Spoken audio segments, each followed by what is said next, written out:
Good morning. This is KELOLAND on the go with all you need to know in news and weather as you start your weekend.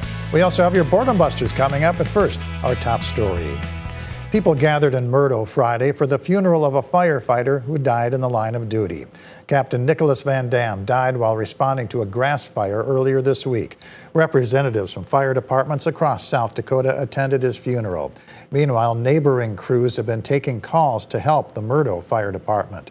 Van Dam leaves behind his wife and 4 children. A Texas man is facing several charges following a pursuit early Friday near Somerset in western South Dakota. According to a post by the Meade County Sheriff's Office, an officer found a driver asleep behind the wheel of a running vehicle along Interstate 90.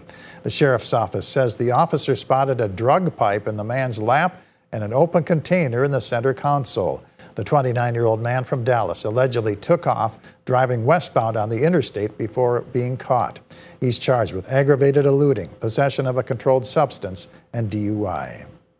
Bikers rode hundreds of miles Friday to get to the Black Hills for the start of the Sturgis motorcycle rally. We found bikers from several states pulling into the rest stop at the Minnesota-South Dakota state line. Some of them had to dodge raindrops to eventually make it to their destinations. I ran through about 3 hours of rain as soon as I hit Iowa, but I don't mind the rain. It's warm, and I have a rain suit, $150 rain suit. I need to use it once in a while.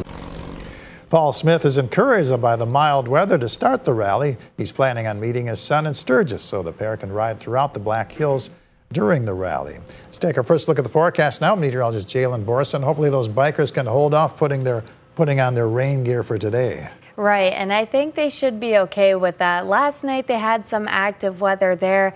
Otherwise, tonight could be the same way, but not really expecting any severe weather out there. Most of us will stay quiet with temperatures staying cooler for this time of year, especially here to the east. 74 for high in Sioux Falls as well as Brookings, and that wildfire smoke just continuing to linger. Some of that could be near the surface at times and reduce visibility. But otherwise, further west, warmer temperatures in store, 81 in Pierre and 85 in Rapid City. For tonight, like I said, showers and thunderstorms possible on both sides of the river with lows in the 60s and the breezier conditions mainly staying in central KELOLAND.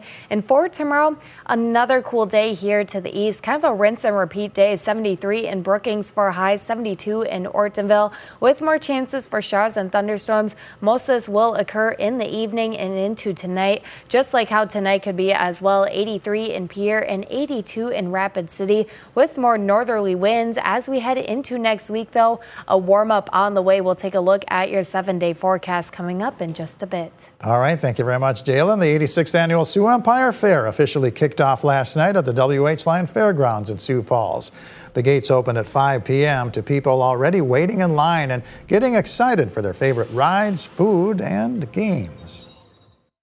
It's just fun, you know, you just get out and you kind of enjoy yourself, and it's just fun, yeah. The Minnehaha County Sheriff's Office is in charge of law enforcement at the fair. Last year, deputies had to make only one arrest during the 9-day event. They want to remind parents that a fairgrounds curfew begins every night at 9 o'clock. You're under 18 at 9 o'clock. You can't be on the grounds without a parent or guardian. When we say parent or guardian, we don't mean one adult bringing 10 kids in. That doesn't work because that's not supervised. We mean you have to have your parents or guardian with you. The fair has, the fair has its own security staff that works with the sheriff's deputies. Today's fair hours are 10 a.m. to midnight. Admission is $10 for adults, $5 for children, free for kids 5 and under. The carnival rides open at noon. Tonight's free grandstand entertainment features Diamond Rio with special guest Julie Eddy at 7:30. The fair runs through August 9th. Landscape Garden Centers in Sioux Falls is hosting a greenhouse safari from 2 to 4 p.m. Activities include a visit from the Zoo-mobile, kids' crafts, a scavenger hunt, safari snacks, and a plant-your-own mini palm activity for $10. Shields in the Western Mall in Sioux Falls is hosting a back-to-school splash featuring dock dogs and a jumping contest into 2 pools. There's also a school supply drive and food trucks. Admission is free. The hours are 9 a.m. to 6 p.m. Sunday's hours are 10 to 4. Chalk Sioux Falls involves local artists creating chalk masterpieces on the sidewalks at Lions Centennial Park. The free event goes from 8 a.m. to 5 p.m. Jalen?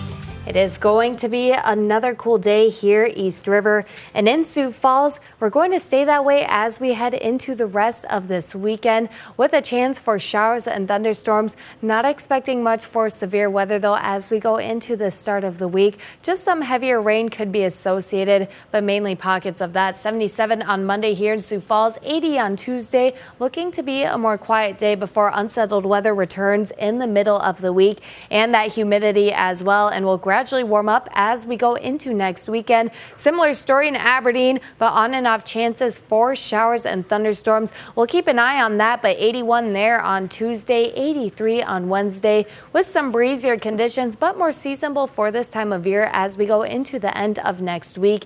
And in Pierre, 83 for your Sunday with a chance for thunderstorms, mainly during the evening and overnight hours. And by Monday, similar story, 85 degrees, 88 on Tuesday. But for Wednesday, we're going to start that warm up there, 92 with plenty of heat that will linger into next weekend as well with highs in the 90s. And in Rapid City, a cooler start to the week, 82 on Sunday with a chance for showers and thunderstorms. We'll have on and off days there as well, mostly clear skies on Wednesday with that heat returning, 90 degrees. We'll stay well above average as we head into Thursday, 93 degrees. And for Friday, a more quiet start to the weekend with highs in the upper 80s.